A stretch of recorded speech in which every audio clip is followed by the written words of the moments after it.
ఈ షూటింగ్‌లో హీరో గారు గుర్రం మించి పడబోయాడు. ఎక్కడ మన అది ఏ ఊరన్నది? గుజరాత్‌లో. షాక్ అయిపోయాను నేను. కింద పడితే ప్రాణం పోయేది ఆ రోజు పవన్ కళ్యాణ్ గారికి. ప్రాణం పోయేది. మాకు తెలీదు ఆ గుర్రం మా మాట ఇంటదని. డైరెక్టర్ ఉన్నాడు, నేనున్నాను. గుండె ఆగిపోయింది.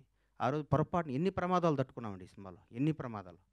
ఎంత కష్టపడ్డాడండి హీరో గారు. ఏం చెప్తే డైరెక్టర్ ఏం చెప్తే అది చేయమన్నాడు. ఏం చెప్తే అది చేశాడు. ఏం జనం దీనికి బ్రహ్మరథం పట్టారు. పవన్ కళ్యాణ్ అభిమానులు కడుపు నిండా ఒకే రోజు బిర్యానీ, చికెన్ బిర్యానీ, మటన్ బిర్యానీ అన్నీ కలుపుకొని కడుపు నిండా నిద్రపోయిన ఈ సినిమాని ఈ విధంగా రిలీజ్ చేయటం నా అదృష్టం. మా సత్యనారాయణ గారికి ఈ సత్యనారాయణ గారిని ఎందుకు ఎన్నుకున్నానంటే జనసేన నాయకుడు ఆయన. పవన్ కళ్యాణ్ గారిని నాకంటే ఎక్కువ అభిమానించేవాడు. పవన్ కళ్యాణ్ గారిని నాకంటే ఎక్కువ ఉన్నత స్థాయిలో చూడాలని గొడవ కూడా చేసేవాడు. అట్లాంటి ఆయన చేతిలో ఈ సినిమా పెడితే అద్భుతంగా ఉంటుంది. ఈ సినిమాని ప్రతి ఒక్కరూ ఈరోజే రిలీజ్ అయిందనే విధంగా చూసే విధంగా ఈరోజు ఇంత క్రేజ్ రావటం అంటే గబ్బర్ సింగ్ రిలీజ్ అప్పుడు ఎన్ని ఫోన్లు వచ్చినా అన్ని ఫోన్లు వస్తాయి. నాకు టికెట్లు అని. నేను థియేటర్లకు ఫోన్ చేసిన టికెట్లు. సార్ ఇది సెకండ్ రిలీజ్ అని మేము ఆల్రెడీ అన్ని పెట్టేస్తే మొత్తం అయిపోయినాయి సార్, మాకే టికెట్లు లేవు అంటున్నారు వాళ్ళు. నేనేం చెప్పాలి, నాకు అర్థం కావట్లేదు. థియేటర్లు పెంచుతున్నాం, అద్భుతంగా చేస్తున్నాం. ఇది సినిమాని ఇంకొకళ్ళు రిలీజ్ చేయాలంటే కూడా గబ్బర్ సింగ్ అంత కలెక్షన్ రావాలని అనుకొని రిలీజ్ చేసే స్థాయిలో ఉంటుంది ఈ సినిమా రిలీజ్. గబ్బర్ సింగ్ నా తల్లిదండ్రులు నాకు జన్మనిస్తే పవర్ స్టార్ పవన్ కళ్యాణ్ ఆయన నాకు బతుకునిచ్చాడు. పవన్ కళ్యాణ్ గారి గురించి ఎంత చెప్పుకున్నా నేను తక్కువే. నేను ఆర్థికంగా ఎంత స్థాయికి వెళ్ళినా కానీ పవన్ కళ్యాణ్ లేకపోతే నాకు ఈ క్రేజు ఈ పేరు ఉండేది కాదు. మామూలుగా చిన్న చిన్న వేషాలు వేస్తూ ఉండి అప్పటికి కూడా ఏ రోజు కూడా బండ్లా గణేష్కి క్యారెక్టర్ కావాలి, ఈ క్యారెక్టర్ బండ్లా గణేష్ అనే స్థాయికి నా జీవితంలో రావటం జరగలేదు. వేషాలు వేయటం జరుగుతూ ఉండేది, రకరకాలు ఉండేది. ఒకనొక టైంలో అప్పుడు అసిస్టెంట్గా ఉన్న మా blockbuster director Harish Shankar garu కూడా నాకు ఒక చింతకాయల రవి అనే సినిమాలో నన్ను రికమెండ్ చేసి అమెరికా పంపించారు అప్పట్లో. అప్పటి నుంచి మా సన్నిహిత సంబంధాలు మాకుండేవి. నన్ను నిర్మాతం చేశారు పవన్ కళ్యాణ్ గారు. ఒకరోజు పిలిచి ఎందుకు అన్నాడు, గని నువ్వు సినిమాలు చేస్తావు, నేను నిర్మాత చేస్తాను. నేను షాక్ అయ్యి, నేను నమ్మలేదు. నన్ను నేను నమ్ముకోలేని పరిస్థితిలో కూడా నన్ను నిర్మాత చేస్తే చాలామంది ఆయన అభివృద్ధి కోరుకుని ఆయన సన్నిహితులు కూడా నువ్వేంటే గణేష్ సినిమా చేయటం అంటే కూడా నేను మాట ఇచ్చాను, మాట తప్పను అని నన్ను నిర్మాతం చేసిన పవన్ కళ్యాణ్ గారికి ఈ సందర్భంగా ఇంకొకసారి పాదాభివందనాలు తెలియజేసుకుంటున్నాను. గబ్బర్ సింగ్ ఒక చరిత్ర. ఈరోజు మార్నింగ్ ఎక్కడో వాకింగ్ చేసి బయటకు వస్తుంటే ఏందన్నా గబ్బర్ సింగ్ రిలీజు అంటున్నావు, టీవీలో వస్తుంది, గొడవ ఉంది, రెండో రిలీజ్కి ఎంత క్రేజ్ అయిందా అని అడిగాడు ఒక ఆయన. నేనన్నా హిందువులకి భగవద్గీత, ముస్లింలకి ఖురాన్, క్రైస్తవులకి బైబిల్ ఎంత పవిత్రమైందో పవన్ కళ్యాణ్ అభిమానులకు కూడా గబ్బర్ సింగ్ ఎంత పవిత్రమైందిరా బాబు, అది అప్పుడు ఆ చిరస్థాయిగా గుండెల్లో ఉండిపోయేది అని చెప్పాను. దాని గురించి మనం ఏం చేయలేం. ఈ సినిమా అణువణువున ఏ బ్రహ్మ ముహూర్తాన భగవంతుడు ఈ ముహూర్తాన్ని క్లాప్ కొట్టించాడో కానీ ఏ బ్రహ్మ ముహూర్తం హరీష్ శంకర్ గురించి చెప్పాలి. హరీష్ శంకర్ అనేవాడు జీవితంలో కోపానికి పగకి తేడా ఉంటుంది. కోప్పడేవాడు ఎవడో హానికరదు. కోపం అనేది నీడపాము లాంటిది, అది కరిచిన ప్రమాదం లేదు.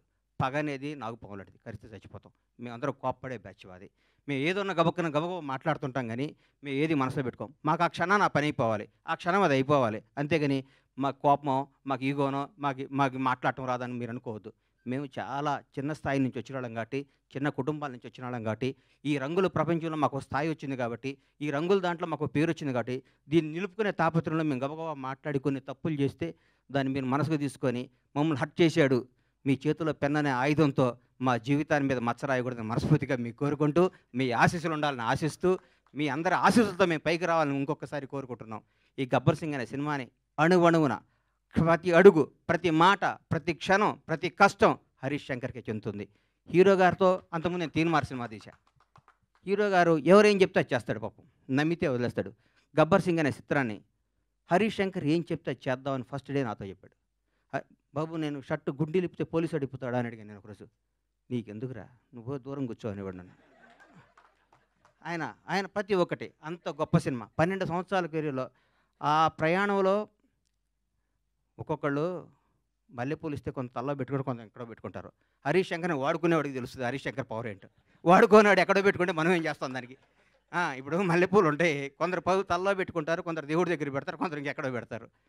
మా హరీష్ శంకర్ అనే ఒక డైమండ్ని ఎక్కడో పెడుతున్నారు. హరీష్ శంకర్ అనేవాడు నాకు వస్తే, హరీష్ శంకర్ అనేవాడు ఎక్కడితే ఆ పువ్వు అనేవాడిని ఎట్లా నేను చూపిస్తాను. నేను హరీష్ శంకర్ అనేవాడిని అద్భుతంగా ఒక సీసాలో ఒక అద్భుతమైన సీసాలో సారా పోతే సారా సీస అవుద్ది, పాలు పోతే పాలు సీస, అమృతంతో అమృతం సీస అవుద్ది. హరీష్ శంకర్ అనేవాడు సీసాలు అంటాడు. ఆ సీసాలో అద్భుతమైన సినిమా కథ చేసుకుంటే హరీష్ శంకర్ తెలుగు ఇండస్ట్రీలో రాబోయే 25 ఏళ్ళు డైరెక్టర్‌గా నంబర్ 1గా ఉంటాడు. నాకు తెలుసు హరీష్ శంకర్ అంటే ఏంటో. నాకు తెలుసు. పవన్ కళ్యాణ్ గారు. పవన్ కళ్యాణ్ గారి గురించి ఏం చెప్పమంటారు? ఎందుకు చెప్పమంటారు? ఎన్నేం చెప్పమంటారు? ఎన్నేం చెప్పమంటారు? ఒక గొప్ప మానవత్వం గల వ్యక్తి. ఒక నిజాయితీ గల, నిబద్ధత గల వ్యక్తి. నీతివంతుడు. తన కోసమే కాదు, తన బిడ్డల కోసమే కాదు, తన బిడ్డల కోసం, తన కుటుంబం కోసం అంటే సంవత్సరానికి ఒక సినిమా చేసుకుంటూ ఎవరిని కలపకుండా 6 నెలలు ఇక్కడ, 6 నెలలు ఫారిన్‌లో, 6 నెలలు జనానికి కనపడకుండా నెలకు 10 రోజులు షూటింగ్ చేసుకుంటూ సంవత్సరానికి భారతదేశంలో ఏ నటుడు పొందనంత అత్యధిక రెమ్యునరేషన్ పొంది కూడా హాయిగా బతకగల కెపాసిటీ ఉన్న పవన్ కళ్యాణ్ ఈరోజు జనం కోసం కుటుంబాన్ని వదిలేసి, పిల్లల్ని వదిలేసి, తన సుఖాలను వదిలేసి, అన్నీ వదిలేసి అహర్నిశలు పోరాడి 10 సంవత్సరాలు, దాదాపు 10 సంవత్సరాల పాటు 10, 12 సంవత్సరాల పాటు ప్రజల కోసం పోరాడి ఈరోజు ఒక స్థాయిలో ఉన్నారు. నేను పూర్తి స్థాయిలో ఉన్నారని నేను చెప్పను. ఎందుకంటే నేను ఆయన్ని ఎక్కడో ఊహించుకున్నాను. అది అవుద్ది. ఆయన రోజు నేను మాట్లాడతా. పవన్ కళ్యాణ్ ఒక నిబద్ధత గల వ్యక్తి. నిజాయితీగా బతికే మనిషి.